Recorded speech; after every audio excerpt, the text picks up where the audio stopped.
confront. Yet we know we must confront the issues because that is the only way we're going to heal.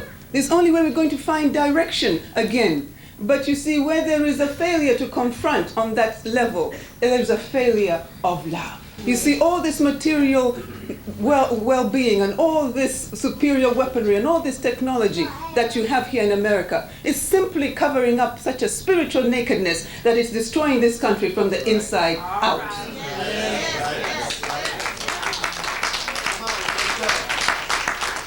Because the problem of this nation is not your government. The problems of this nation do not begin with your leadership. The problems with this nation begin with the Christians in this nation. Because we have the gospel.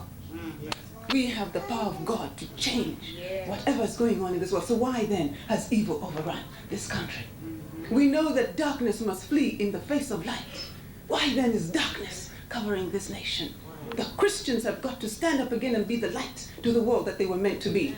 Our children today live in a very fast-moving, highly sexualized, media-driven society. They are lost, they are angry, and they are confused. Why? Because we have forgotten our God. We have forgotten who we are to Him. And therefore we are not passing down the knowledge of Him to our children. Instead we have become hypocrites. One day we are in church, the rest we are running with the devil. But God says, my friends, don't even try to mock me. Don't confuse the issue because you cannot run with the devil and hope to walk in the promised land. That's right. So if we are going to walk in the promised land, we must become people who are committed to our God, people who understand our God, and people who know how God feels about us. And again, we must change. It is going to take a revolution of thought. It's going to begin with each individual heart and mind. It's going to begin at the very core of who we are.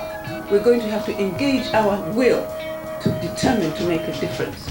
And in Ecclesiastes 3, verses 2 to 8, it shows us that there are two roads that we can take. One road leads to destruction, and the other road leads to peace. And so I want to ask us as a people, what time is it? We are going to the promised land, to the promised land. I hope you are ready. I hope you are ready.